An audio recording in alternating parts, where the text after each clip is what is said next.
What's up, everybody? Come on in the building as you're coming in. Bring somebody with you. We're getting ready to get started tonight. Welcome in to all of our social media family. We are live everywhere tonight. I mean, like everywhere. And the crew is in the building. My honored co-host Taylor Made Speaks is back in the saddle. Literally. Literally. Last week we was turned up. We got Troublemaker Claiborne in the building, aka Pretty Eyes. We got Lady Victoria in the building with us again this week, and Claiborne got us with everything right and popping this week, so we're gonna be good. We're gonna be good. Noise reduction and everything. And then we got Jason Thibodeau, actor extraordinaire. You guys have got to check Jason out. He is on film every doggone place. Look, I was watching something on Tubi. I was like, is it? I said, oh my God, that's Jason. And it's so funny because, I've been knowing Jason like 13 years. So now when I see him on film, I'll be like, man, that's Jason. That's really dope. This is really, really dope. So super excited to have everybody back in the saddle. Listen, last week we were talking about relationships, dating after divorce, incorporating these children, and what's going to happen with the children when said person, or if said person decides that, hey, they don't want to be said person anymore. And so we started talking about the conversation. We had a couple of technical difficulties, which prohibited Lady Victoria from like really, really breaking into the dialogue. So she's going to be tapping into this discussion, and we're going to rock and roll tonight and have this dialogue. It's going to be really hot and dope. We had some passion in the building last week. We had the Black Panther here, which was Claiborne. He was representing for Black Panthers, heading into heading into Black History Month. And we was popping off and had a phenomenal conversation. So we get ready to get this party cracking. Lady Victoria is going to spearhead the conversation tonight, Taylor. So we're gonna let her, she gonna run the train tonight, Taylor. We're gonna see how she popping off and what she got going on with us tonight. See what we learned from Lady Victoria about this dating after divorce and the children's situation. As you guys are coming in, and our panelists will be going ahead and sharing the segment from my page to their community so everybody can come on in and participate in the conversation. We had a beautiful audience on last week, and we want to get everybody plugged in and engaged, and we're going to get this party rocking. We're going all in tonight. So, Lady Victoria, we're going to yield over to you. What's the deal? What's the deal? You started this fire. What's up? It's been hot. I'm telling you, last week was hot. Man, it's been a good subject. Yes, hot. I mean, you needed a fan, you needed air conditioning. It was all of that Period. and then some. But we've covered a lot of information um, doing this series talking about dating after divorce. Some of the things that we talked about real quick was don't rush in after you have gotten out of your divorce. Don't rush in quickly into another relationship right away. Take your time. Allow yourself a chance and time to heal. Sometimes people rush in and they say they healed, but they're not really whole. Y'all can marinate on that one just a little bit. Heal, but not whole. Wait until your divorce is final before you start dating. Consider your children. The do's and don'ts for your children's sake is very, very importante. Muy importante. Shared parenting is a very common thing on today. And so, as grown-ups, we want to be nice to each other. We want to be cordial, even though you might be burning up on the inside and waiting to say things and behave in manners that's unbecoming to you as a gentleman or as a lady. Contain yourself for the sake of your children. How involved should your children be in the divorce? They should be very involved because everything behind the divorce is going to affect them. So this week I wanted to talk about these parents that dated each other, fell in love, got married, created a family, and they were just very much in love with one another, and now they hate each other's guts. So much so until they find that they can't contain themselves in conversation when it comes to the other parent. One of the worst things I believe that parents can do is to begin to take it out on the child or on the children. Now, the children are going to react as children do because this is a devastating thing that has happened in their lives. And it doesn't matter, I don't think, if your children are young, if they're middle age, if they're teenagers, and even if they are adults, they are oftentimes affected by the separation of their parents. But parents that begin to deflect their feelings to their child, this was I can't like your daddy, or you're loose just like your mama. You start calling them names, but you're deflecting how you feel about that absent parent onto your child, not knowing perhaps and not realizing what you're dumping onto your child could then take years and years of therapy for them to get over it. It's never the child's fault. It's not their fault that they look just like their father or that they look Therapy. just like their mother. You sound just like her. Every time you open your mouth, you just sound just like her. You need to be quiet. Don't talk. Don't say anything. Look at you, looking just like him or her. Why do parents do that? What are you gaining by speaking that way about the other parent? And what are you dumping onto your own child? Are you thinking about how your child feels about this? Claiborne talked last week about his daughter that said, where he said that his daughter said, should I hate half of myself? Are you asking me to dislike half of myself? Same. Same thing when parents, adults begin to have these kinds of conversations and make these kinds of remarks about the other parent.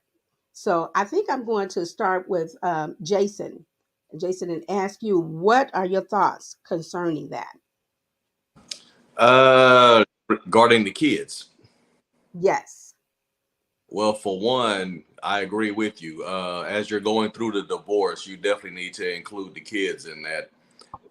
As you get back out there and start dating, talk to the kid. I would not recommend introducing them to your new partner, if you will, until that actually becomes a real relationship. Uh, Mm-hmm. that's just going to cause confusion. It could cause anger, sadness. It could actually be very bad for the kid from that standpoint. Like I said, I would definitely recommend including the kid when you are going through the divorce with both parents. After the divorce, talk to the kid. I mean, you can let them know that you started dating again, but I wouldn't go much past that. You know what I mean? Because that could actually create a bigger problem, in my opinion. Mm-hmm. Mm-hmm. So, what about the name calling? Now, When that part, parents start name calling for the other parent? well, for one, if you're going to have something negative to say about the other parent, I would definitely say keep it to yourself and away from the kid. Um, if you have to get it, if it was not an amicable breakup and there is tension there, then whenever you're talking to your ex spouse, I would definitely recommend not being around the kid as best as possible. Try Mm-hmm. not to name call. I know that can be hard sometimes, but I mean, I don't recommend it. It would definitely cause some issues, and I definitely wouldn't try to force the kid to call your new dating partner if y'all do just so happen to let your kid meet them any names as well, other than Mr. or Mrs. You know, whatever their actual last Mm-hmm. name is. Mm-hmm. I absolutely agree with that. And I think you brought up a valid point about the new partner not calling them by their name. I think that there is a level of respect that goes along with that. Call them, like you said, Mr. or Mrs. Now, Correct. sometimes the other adult might say, oh, it's okay if you call me by my first name. It's okay if you call me Victoria. No, train your child to stay within the boundaries of what is correct behavior. And especially when they're young, when they're really young. So I don't recommend that as well. I think it begins to create perhaps a commonality that perhaps might not be good ground for them to start with a new partner, a new person in the picture, right? Taylor May, we missed you on last week. So I would love for you to chime in your thoughts, sir. Absolutely. So I'm going to go on the other side of the fence with this. I think that I think when it comes to name calling, yeah, it's wrong, right? It's just etiquette and it's respect. I mean, would you why would you name call? I know we say it out of anger, and sometimes emotion is flying and the person just pisses you off. But you still got to show that respect for that child, Mm-hmm. because you want the child to respect the father and the mother, right? Because then when the breakup happens and you're saying these negative things or these horrible things to one of the parent, then that child might not want to go to the other parent. It's just a whole um, what is this windfall when it comes to stuff like that. Um, and so when it comes to dating, I see a different perspective. I think that the child should be involved in the beginning. I think that Yes. kids are not kids are not hidden from what's going on. Like we see it on TV. You're giving your child your phone to watch YouTube videos and what have you. That was getting taught, right? That child knows. No, sometimes we as parents we try to protect our kids, um, which does damage. And the reason why I say that is because, usually when I'm talking to individual and women are getting back out there in a dating scene after from a marriage or a serious relationship, um, I think it's sooner than later. I think what happens is we exclude the child from the dating process so they don't experience the hurt. They don't experience getting stand up, getting ghosted, all these things that has happened to some of us. But they see the relationship product, right? But they don't see the product before. So they're entering into life only seeing the relationship product and not that product before. So some of these kids don't even know how to date. All they know is that I'm just going to jump into this relationship with an individual because that's what they've been taught. So that's just my perspective on those points. Well, I think a good point made in what you said about them only knowing one side of it. They don't know how to date. They don't know how to be emotionally available. They don't even know how to prepare for that because if they have not seen that modeled, then they are going to follow the template that's been shown them for however many years when they get to that age where they want to start dating. And actually, I think that it impacts them personally because they don't know how to share themselves. They don't know how to share a portion of themselves or reserve a portion of themselves when you need to do so. In a relationship, you want to spend time with the person that you care about and all of that, but you also need to be able to know when it's time for you to take time for you. And sometimes these children are being raised up not knowing the importance of these matters, not knowing the importance of self-preservation for their own selves, let alone sharing with someone else, with a partner. So then that creates a whole dynamic in the relationship that can cause it to be toxic from the very beginning. So you have all of that on top of everything that they experienced as a child. That makes for a person that's going to need more than likely a lot of therapy and a lot of counseling. So I think we have to be careful about that. So I'm going to segue over to Coffee for your thoughts. Well, Can well, I well, can I, well. can I make can Chloe can Troublemaker go first? He can. I think he's ready too. Yeah, I'm like because his whole face is contorted. Let Troublemaker go first. Well, Go ahead, you Claiborne. know, I don't know if it's contour. It's just that listen, a lot of areas that we miss. Taylor, man, it's good to see you, my brother, man. A lot of things that we miss when it comes to children. We got to be able to respect children's feelings while making adult Mm-hmm. decisions. What do you mean by that? First thing, we need to sit down with the children before the divorce happened, and let them know this don't got nothing to do with you.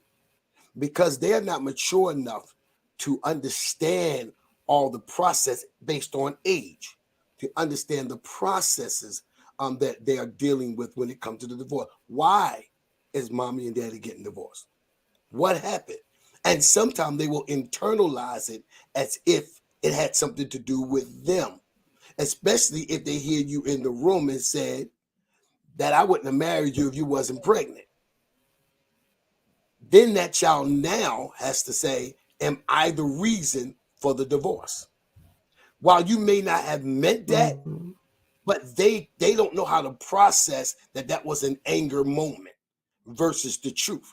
Now, Coffee, it might have been the truth. It might have absolutely been the truth, but then the child has to know that both parents love them. So I think that it's hard, Jason, to put them in before the divorce happens, because if the divorce is not amicable, if you all are at each other's throat, then it's hard to bring that part in. But you also got to prepare now that if you do not do that, what you're going to deal with is the results or the consequences of that later. What is the results and the consequences? Now the child becomes a pawn. Now the child is in between two divorced people. Do I like my mama house better than my daddy house? Now the child, Taylor, become a double agent. The child become a double agent because now you over there talking about Mm-hmm. who your mama with, who your daddy with, who was over the house. Now, Coffee. I see it Mm-hmm. all the time. They make the child a double agent. I remember, and we were not married, but I remember my children's mothers what she would be drilling them, like she would be interrogating them, what was going on in my life, where I was at, what was happening, who was around, and to the point they was like, Dad, like she is like asking all of these questions, and what did we do, and where did we go, and what did we eat, and what restaurant we, and all of this stuff, and your children becomes a double agent. Now they were not a double agent on my side, cause I could care less what you doing. I could care less where you go. As long as my kids don't come back bruised or hurt or broken, where you going and who you with and who's at your house don't mean nothing to me, but that's not always the case. So now you put children in this. So you have affected these children's lives. You have affected what's going on in these children's life. And so I 100% agree. I also agree that you should have conversation going back out. And when I mean going back out, before you get that man, before you get that woman, by Mm-hmm. saying this, I'm not going to be single forever. I don't know when it's going to happen. I don't know if it's going to happen today. I don't know if it's going to happen tomorrow, but it is going to happen. And so I need to prepare you for that. They don't come in here and take the place of your mama or your daddy, wherever the situation is. But I am going to do that. And I think that when you kind of, that's one of the things I always say she's a little hard, but I love the way Coffee handles things. She is straightforward. She tell her kids from the door, this the way this gonna be. But I think because of that, they understand, okay, my mom, she ain't pulling no punches. This the way my life is gonna be. This my life. But I think sometimes we need to do that, because what we will run into, if you bring somebody in who you have not talked about is coming, what will happen is your kids will clown. Mm-hmm.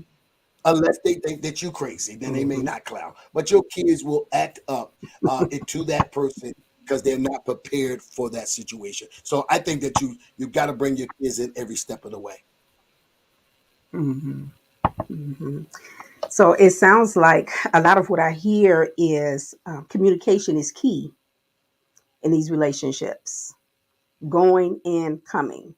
Prior to the divorce, if you know that you had it that way, during the process of the divorce, and then after the divorce, and then also when you begin to date again, communication is key. So, are we doing our children a disservice by not communicating with them properly? Are we again setting them up for another layer of failure in a critical part of their lives, relationships, relationships? And this is not just in dating relationships, but relationships with your coworkers. As a college student, relationship with your classmates, with your professors, your instructors. If you don't know how to communicate effectively and be able to say what it is that you are feeling with ease, sometimes even when it's uncomfortable, What are we doing to our children? Are we really disservicing them by not teaching them these things? Are we more self-centered on ourselves and what's going on in my life and in my heart right now? So it's not about you, child. It is all about me. So I'm trying to get me together and you can wait. Is that the message that we're sending to our children today? Coffee, you ready? Listen, I'm putting my educator hat on. Um, Absolutely.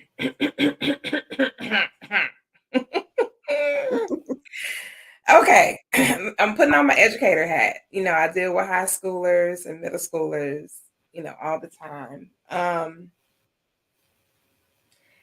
When it comes to those that first in the interaction, I call it the I call it the BS time frame. I'm not gonna say it on here, but I call it the BS time frame when everything's all jolly, jolly, kiki, all that Mm-hmm. crap, right? That fluff, boy meets girl, girl's cute, guys handsome, and everything they caking and you know, da da da da da.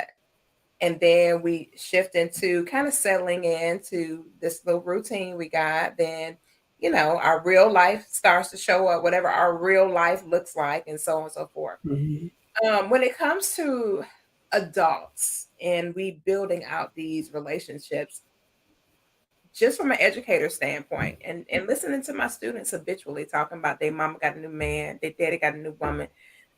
Next week they're gonna have somebody else, Miss Brown. I don't even get. I'm used to now every other week somebody else running up and I had one girl go so far as to tell me, I just closed my door with her man here, and she closed her door with my man here. I said, huh? She said, yeah, that she just closed. And I said, let me go in my classroom and kind of I'm trying to ingest all of this. So you telling me that your mama man is in the room across the hall from y'all and you okay. Hmm. I will say this. This is my perception. I feel that when it comes to adults and when it comes to children, a child is just that. They're a child. Them having to cope with their adult parents, dating behaviors and practices, and Jack and Jill running in and out and all that. I think that's very toxic and extremely unhealthy. The Mm-hmm. only reason why my children are stable and they okay is because it was one man around them for the entire time that they grew up.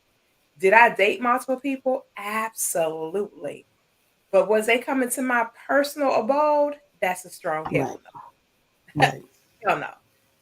You have to earn that space. You have to earn the ability to be in the personal space around the children because the children, they're royalty. They're young princes and princesses. And the royal children don't need to be exposed to peasants on the way to another royal. Woo. So I did not expose my children to just any guy or no, hell no, because they were more valuable to me. Because at the end of the day, when old boy roll out, they gonna still be here, and I don't need them to have to pick up puzzle pieces from a puzzle that they're not gonna be a part of. For real, for real. Mm-hmm. So I have a strong sense of separation when it comes to relational stuff.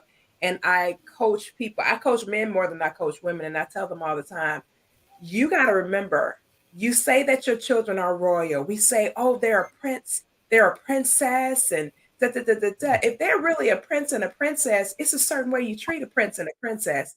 You don't just treat them the way you treat some peasant off on the street. True. This is a part of your legacy, historically, what's going to present in your future. All of that stuff is going to manifest Mm-hmm. later on. So I think it's extremely unhealthy to have multiple human beings around your children while you're identifying a person of value and substance. Now, how do you know a person of value and substance? Because you're valuable and you're of substance. And of course, again, you're going to run into people along the way that are not on that level. So you got to dismiss. run in, dismiss, run in, dismiss, run in, dismiss. That's a part of the dating process, because people look at people from their physicality.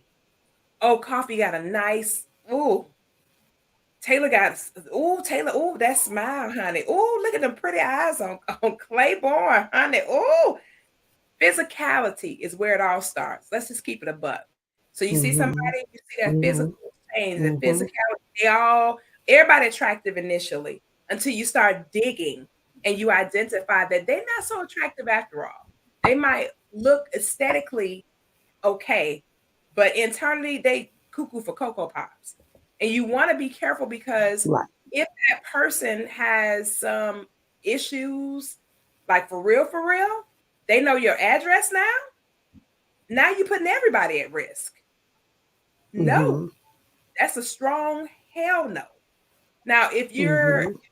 it's just to me, this is just me. I'm talking about from a coaching perspective and an educator perspective. I have seen it. I have seen students go through all kind of crazy suffrage because they mama had this crazy, I almost cuss, individual who came by their house 2 or 3 o'clock in the morning. Well, tell your Oh. mama to come to the door. What? I'm from Detroit, Michigan. I want you to roll up in my house. You might not want to roll on my block. It wouldn't be a good decision for you, son of man. It's not gonna be a good choice. But that's because I have made a conscientious choice to preserve my children from adult situations. Did I teach them how to date? Mhm. Absolutely. Did I teach them the appropriate way to connect with another human being? Absolutely. It's up to us to teach our children. They don't have to experience it for us to Mhm. teach them.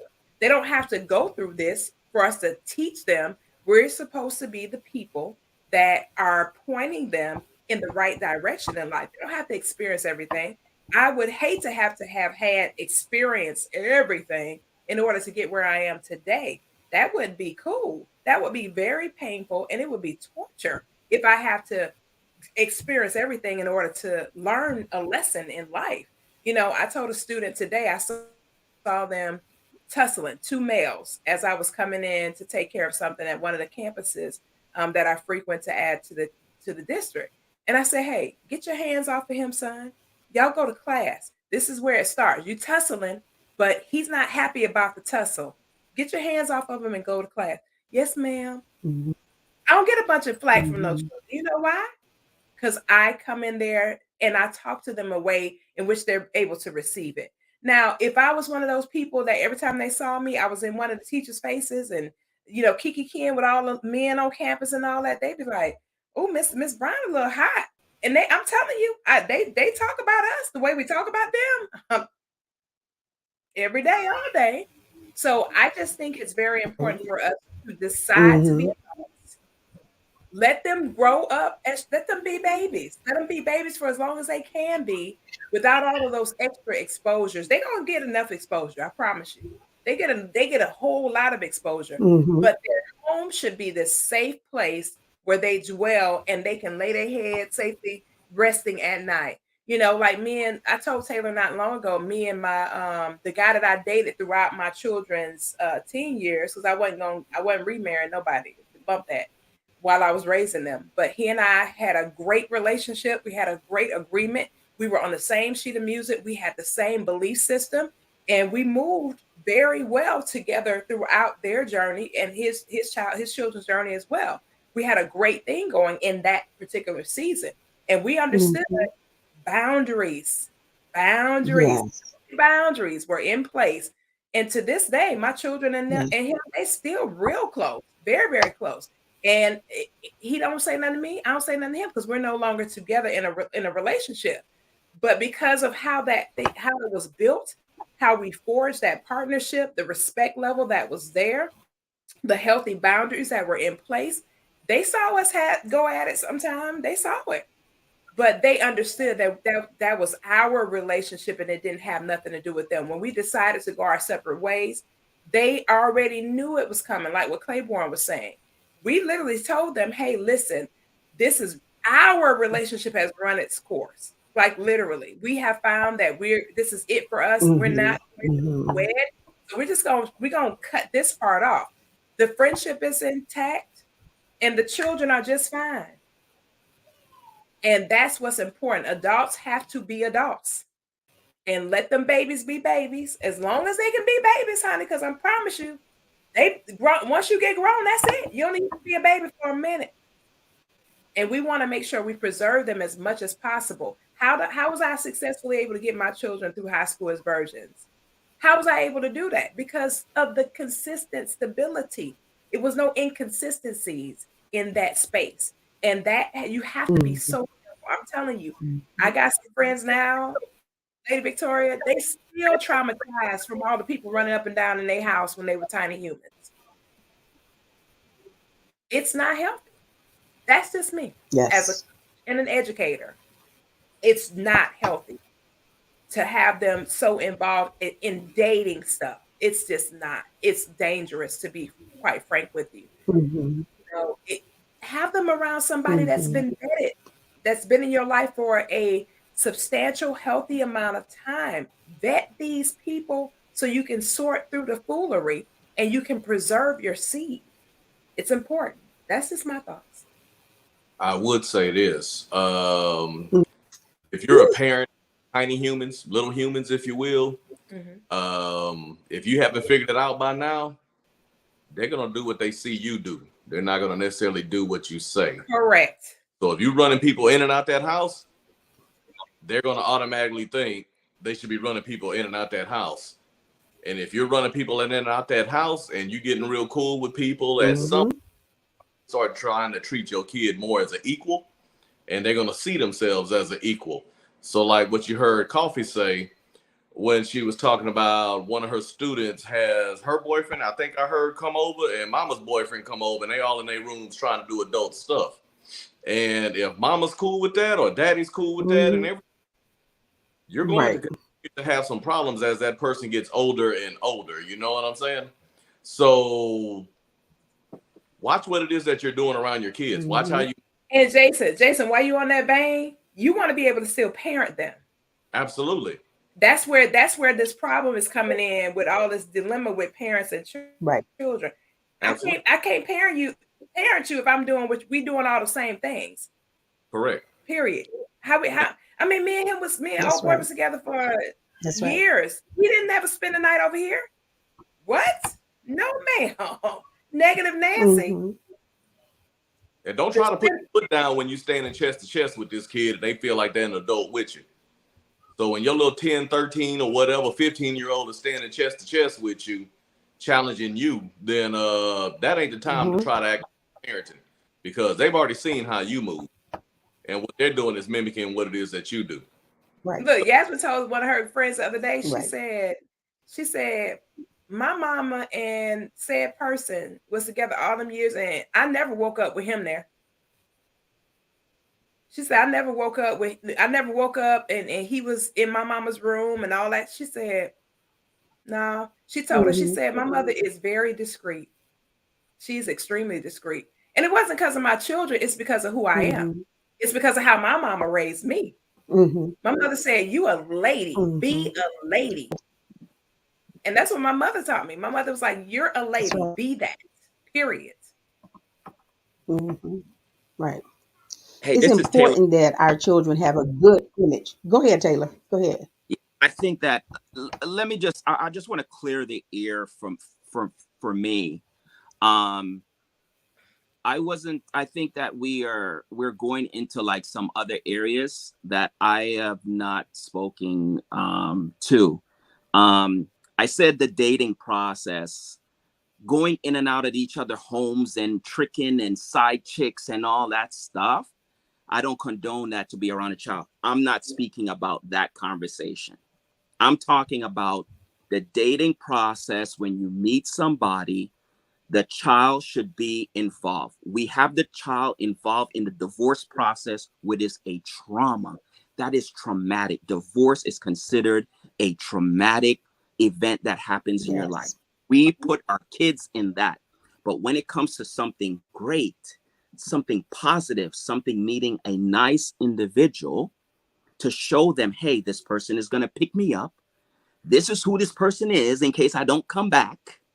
Because we forget, Mhm. like we exclude all of that process from our children, whether they're little kids, because we're not, no one said age. So they could be 30 years old. Let's just call it what it is. No, we're not talking about Mhm. adult. We're not Mhm. talking about full-blown adult So children. We're not talking about that. We're talking about minor children yeah, that we're responsible and accountable for. yeah. So if you're saying a 6-year-old, a 6 year, Mhm. I mean, what kind of conversation you gonna have with a 6-year-old?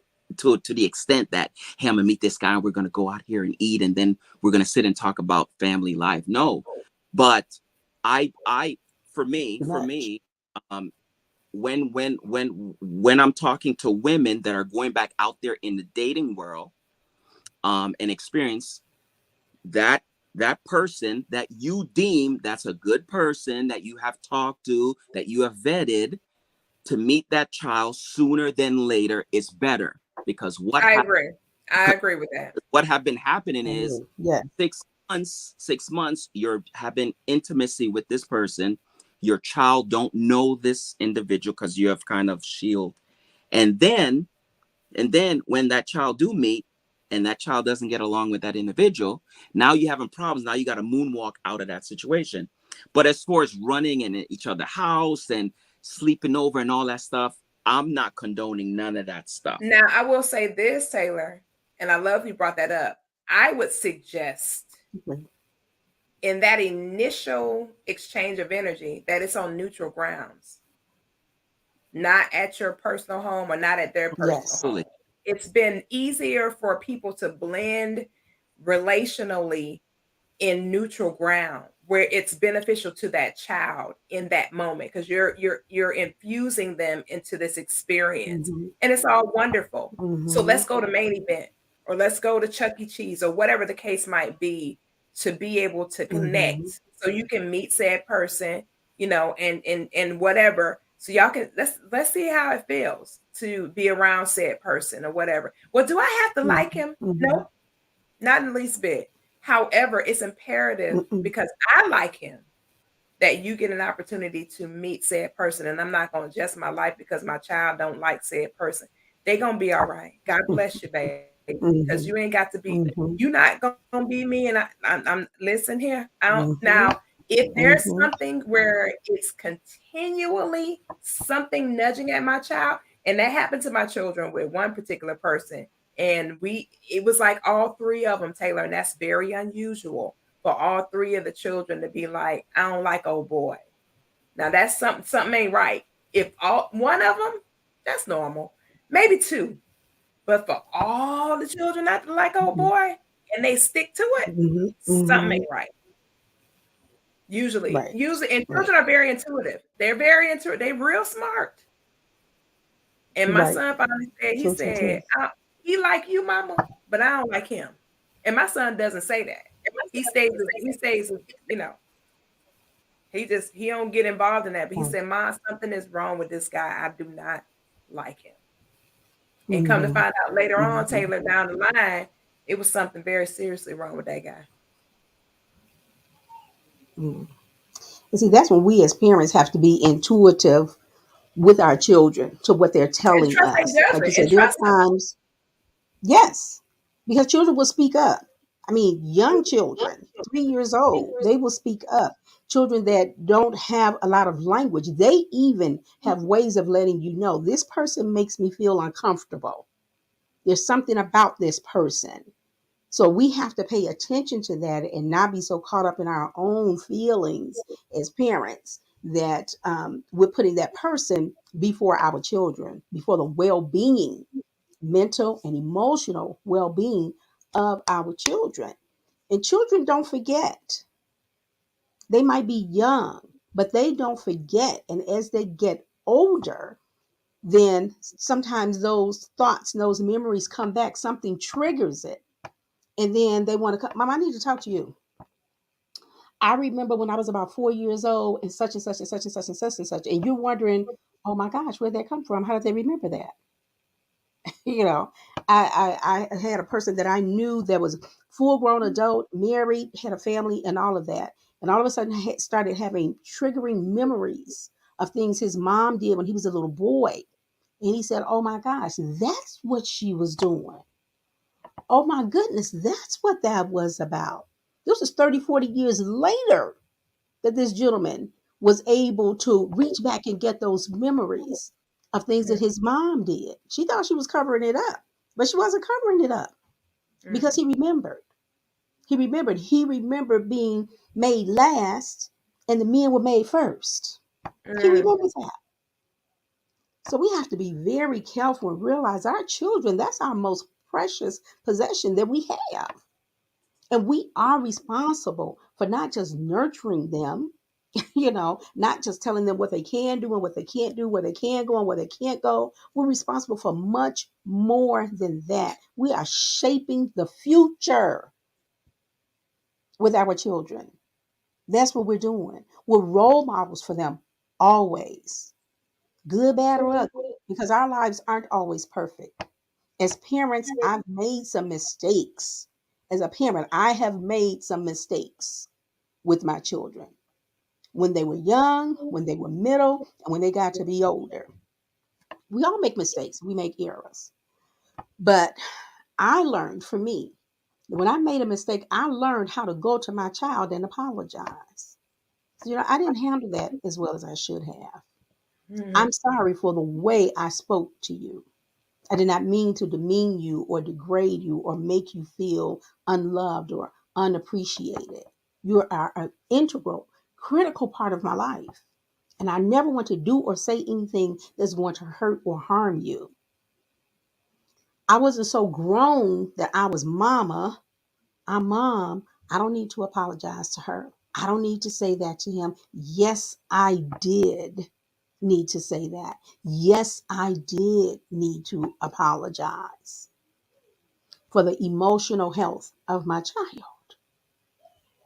So we have to be very careful. We have to be very intuitive. Um, we have to remember that even as they're growing up, that we're still responsible for them. We don't just, raise them up and push them out into the world and say, go live your life. We're talking about dating relationships and do's and don'ts, but in other parts of their lives, we show them, we tell them how to save money. We tell them, you need to go to college or you need to go to the Marine Corps, the armed forces, or wherever it is that they're going to be able to better their lives. We're still helping them to navigate life.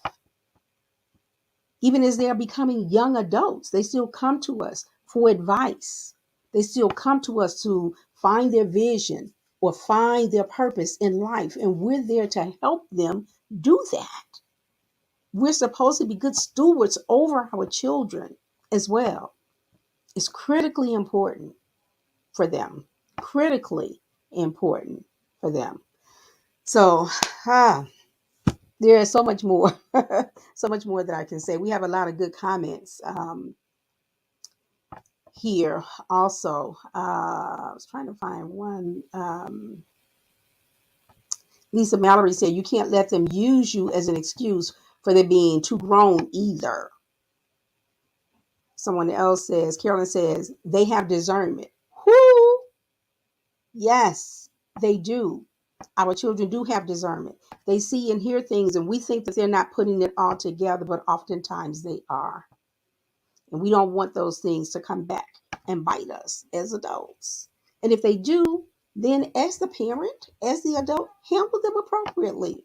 Don't get angry and then still tell them, well, you need to remain in a child's place. Well, you should have thought about that when you were doing all you were doing right in front of them. So we have to be mindful of these things.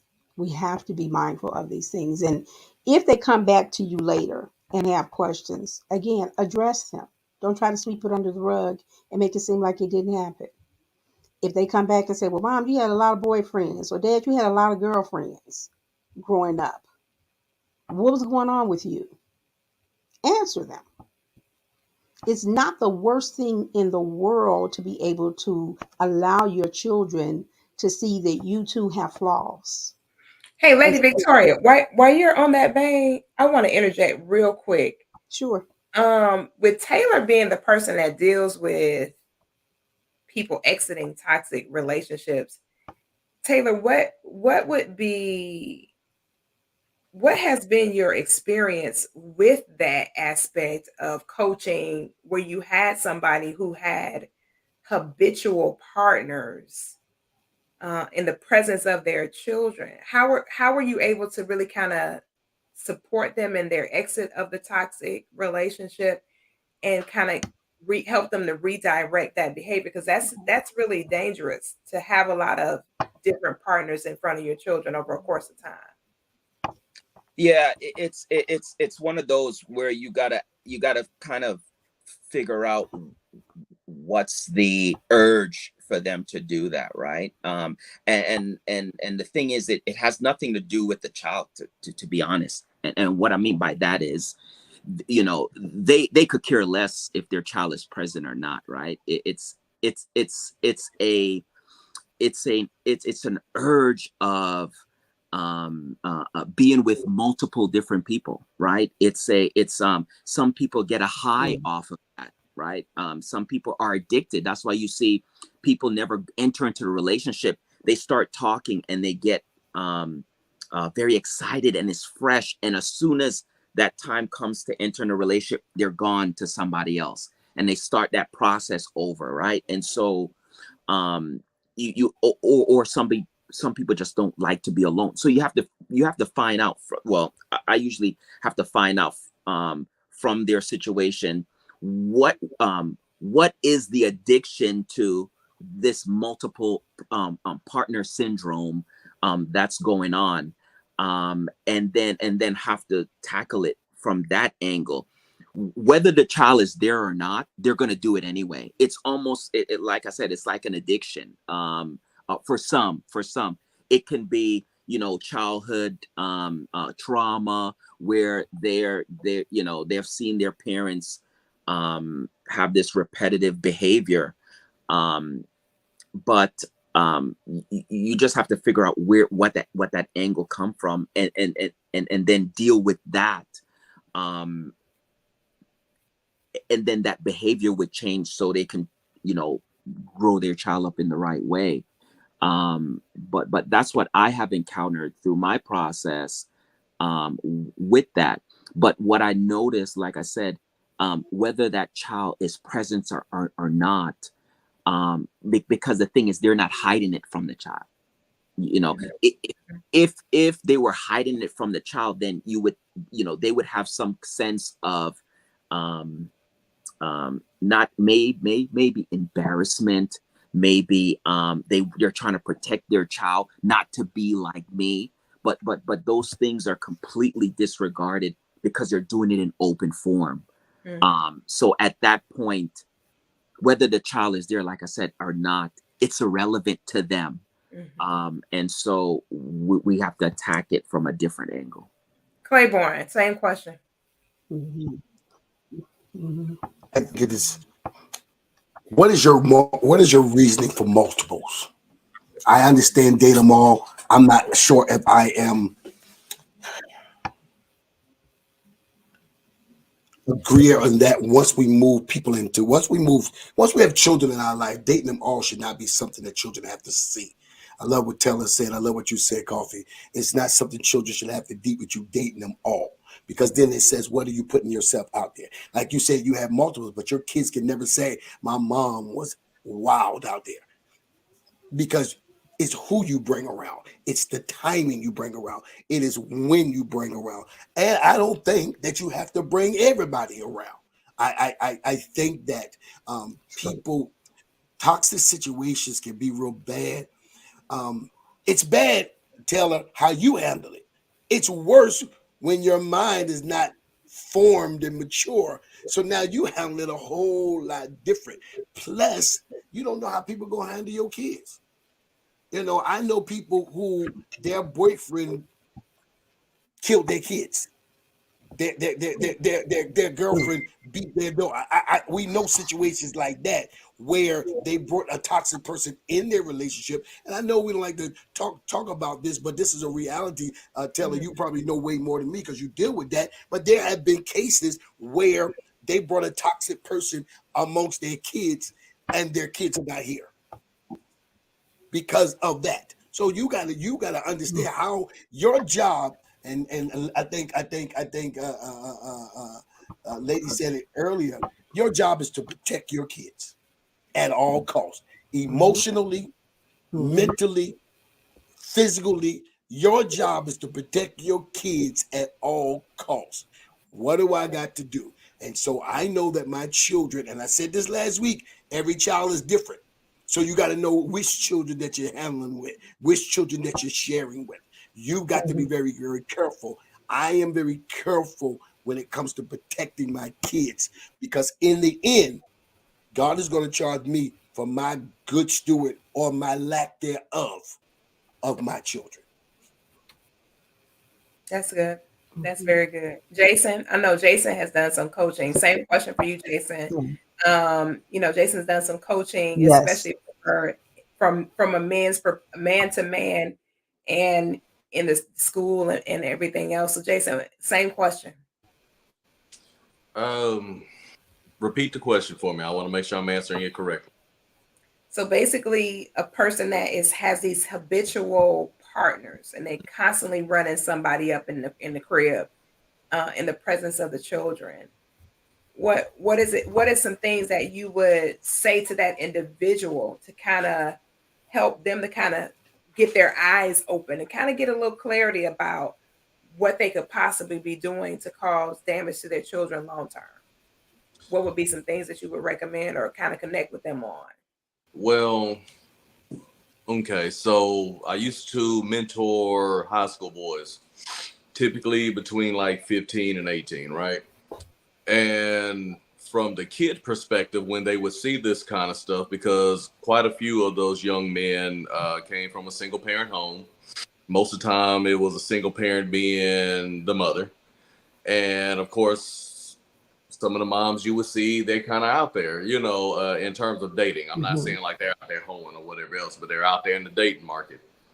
And you got to understand that, especially when you have, and this would happen vice versa, if it's a dad that's out there and has a daughter, a lot of times that son became the almost like the mom's playboy friend and kind of the man of the house. And if you're dating multiple people and these people are coming by the house, you're going to create a tension, and you're going to cause that young man to challenge some of the decisions that not only you're making, but also start challenging individuals that are coming by, right?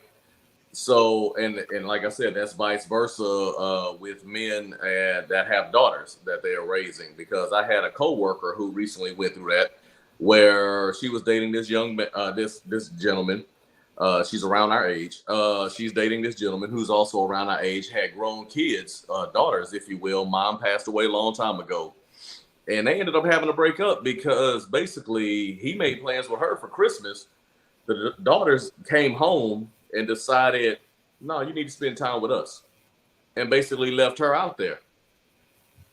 So that's what happens when you don't take care of the kids from a disciplinary standpoint, as well as managing expectations when they're younger and you're in the dating field. They end up becoming older, and then all of a sudden now they're pushing people out of your life. Now, granted, those daughters went back to wherever the hell they came from, school or whatever it was they was doing.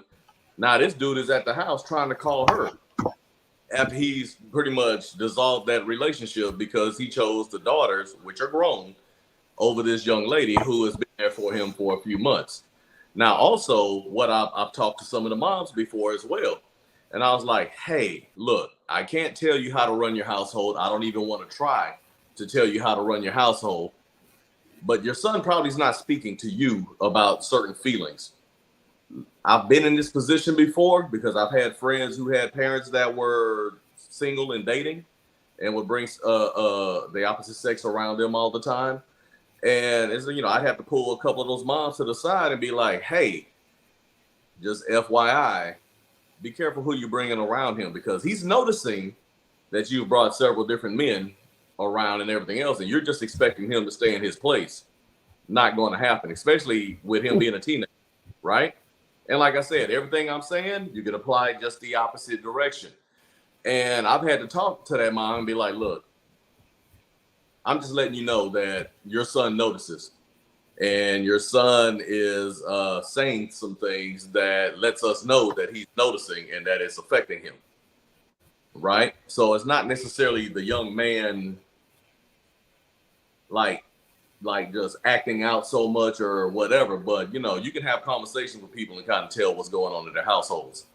And you would start to notice, okay, so mom has had several boyfriends in the last several months and everything else. And now you're walking around here kind of attitudey, and now you're starting to challenge other guys as well, right? Your own peers, etc. And as a parent, it's easy to get caught up in these other relationships and forget about the child's feelings. The same way it's easy to go through a divorce, and at some point you're so worried about your feelings and how you feel about that dissolved relationship, to where you don't consider that that kid has feelings as well towards whatever it is that just happened. That goes the same for when you're dating. And I've had to talk to a couple dads as well and be like, hey, dude, I understand you trying to be the man's man, and you got a son, and you trying to let your son know that you out here, and you slashing them. Hey, you cutting them down. You cutting down all those trees. What do you think your son is going to end up doing as well?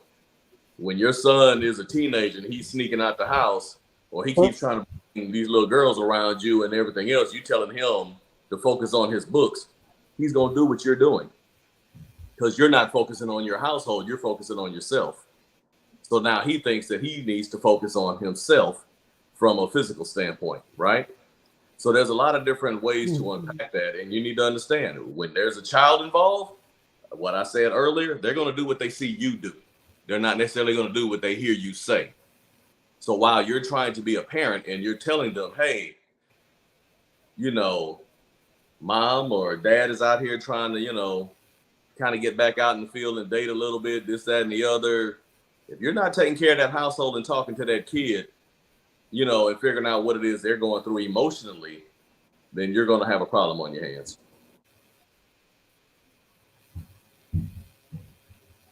Lady Victoria. Very good. Lady Victoria, I think Very Taylor, good. keep her back, Yes. Taylor. I think we're going to keep her, Taylor. She did good. Thank you. Thank you. Thank you. Couldn't Clap have done it it up, without Lady all of Victoria. you. Look, Fabulous. fantastic Oh, conversation. thank you.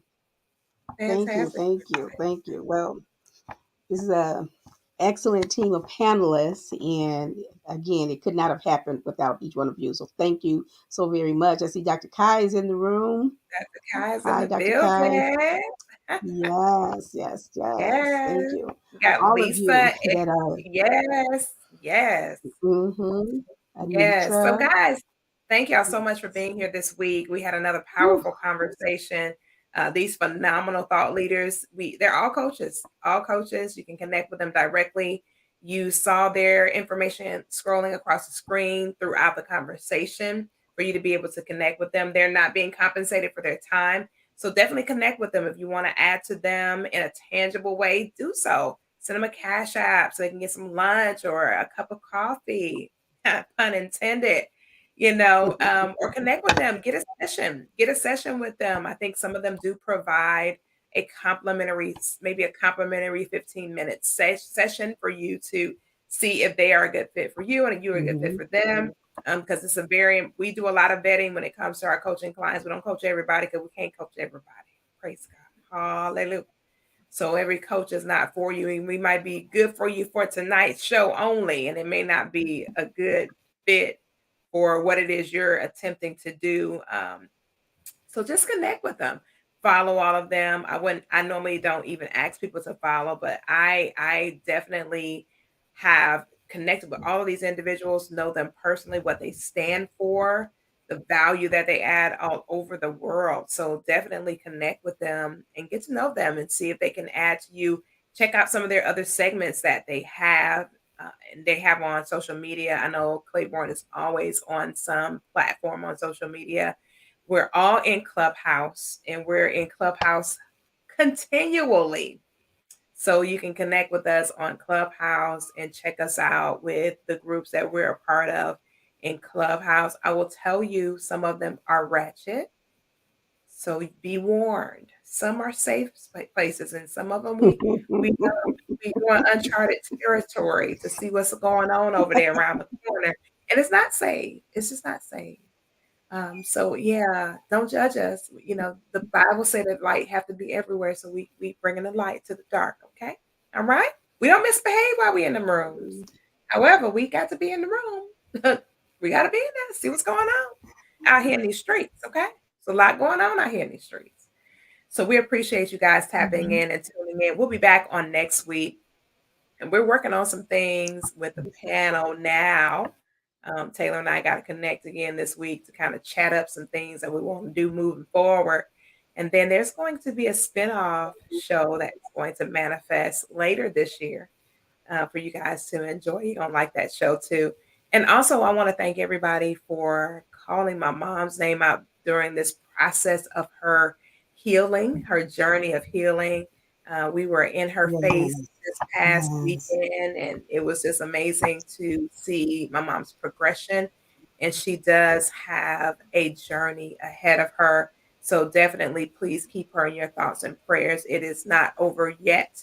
She is starting a new course of treatment, and they're working towards getting her back to stability to where she can take care of herself. So she's doing physical therapy, and then she's going to head to another therapy so she can get back to enjoying her life during her healing process. So we're excited about that. So we'll keep you guys posted on mom's progression, and she sends her love and her appreciation and her thanks. She was teary eyed when she saw all of the comments over the past few weeks and all of the people who are standing Aw. with her that she's never seen before. And she was just so excited to know that people care. People still care. And I say, yeah, mom, people care. People care. Absolutely. So keep her in your thoughts and prayers. On next month, my parents will celebrate 50 years of marriage. So definitely keep them in your thoughts and prayers. And I'm excited, crazy excited. I was like, man, you guys are going to have 50 years of marriage, and my mom will be celebrating her 70th year of life this year. So they got some milestones going on between her and my dad, and my dad's doing better. I shared with some people privately. My dad was really, really falling into an ugly state of depression, dealing with everything with my mom. He just felt very helpless and not able to help her. As you can imagine, being with somebody for 50 years, that how the toll was on him too. It wasn't just her. And he was struggling for a while, but when I saw him, he was smiling and happy. I said, "Oh, Bishop, praise him." My father is a bishop in the Lord's church, and so he was smiling and he was happy, and it was good to see him on the other side. And I just kept encouraging him. I say, "Hey, listen here, Doc. Listen, you got to get yourself together, Doc. You got to preach till the power fall down." My dad, just to keep him smiling, because I can't imagine what he was going through. That's Yes. hard to understand and comprehend. You know what I mean? But thank y'all so much. I appreciate you guys. And listen, we'll be back on next week, back in the saddle again, connecting with each and every one of you. Thank y'all for being a part of the family. If you're looking to do some publishing, if you're looking to do some writing, you need to connect with me. We're getting ready to spearhead a couple more projects for this year, and you want to be a part of those. We get it in around here. We get it in around here. So definitely connect with me if you want to be a part of that. We would love to add you to the DFG Publishing House family. We work very cohesively to help you win. It's not about us, it's about all of us. When you win, we look good. So we want to make sure everybody win. I mean, everybody. All right. So y'all enjoy the balance of your evening. We'll see you again on next week's edition of the Hot Seat. We'll always have some kind of great commentary and content for you guys to enjoy. Grace, peace, and many, many blessings be unto you and your families as we exit tonight. And grab the book. Lady Victoria is one of the writers for this project. Jason, did you write on this project? The teens? Yes, Yes. ma'am. Jason Thibodeau is Yes. also, I got so many. We were blessed to have a lot of authors with our publishing family. Jason Thibodeau and Lady Victoria, if you want to snatch a copy of that publication, definitely connect with them. There may be a couple more on my website that are complimentary. I'm going to put this up real quick. We've had several sponsors, and I cannot even name them all, to purchase big bulks of books just to help families to be able to deal with the teens. It's not easy to raise teens, not easy at all. So Yes. they have a lot of different people came together and said, "Oh, I'll buy 10 books, I'll buy 15, give them away, help people with their families." So you can go to my website and snatch a copy. It should be a couple more for grabs. For you guys to be able to get complimentary. If you want to grab some for somebody you love, get one for them. Doesn't matter. But it's a great publication. We're getting ready to tap into the second part of the series. If you know somebody that has been instrumental in any kind of success of teens, educators, parents, coaches that have been coaching children, all those different individuals qualify to write in books like this. So check this out. And if you feel that you want to be a contributor to our next project, DM me directly. We do have an extreme vetting process in order to vet writers. So we vet you, boo. Can't just write with us. We vet you to make certain that you're on board with the vision and the mission of what we want to accomplish and leave in the earth, so we can leave our footprint in the earth long after we're gone. All right. Michael Claiborne has several publications in his wheelhouse as well. You guys can connect with him directly to grab those publications that he offers. And I think he's in the middle of working on another project, if I'm not mistaken. Taylor Made has all kind of good stuff that he offers. And he does phenomenal. I'm telling y'all, he is a phenom in his own right. And I'm just so grateful to have him, hanging out with me on the journey, co-hosting with me every week. I'm honored and grateful for him. We connect every single week, just talking about some things upcoming. So definitely, we got a little great thing going here. And so in order to keep it moving, we need your support. You guys can just purchase our content, things like that. And it adds to us and it helps us to keep rolling. It's not free to use this software. None of this stuff free. It costs. Believe me, it costs. So just know and understand that what we do is not free. It costs us. And we want to add to you. So definitely add to us. All right. Grace, peace, and blessings. Y'all have a great balance of the evening, and we'll see you guys next week on another edition of the Hot Seat. Good night.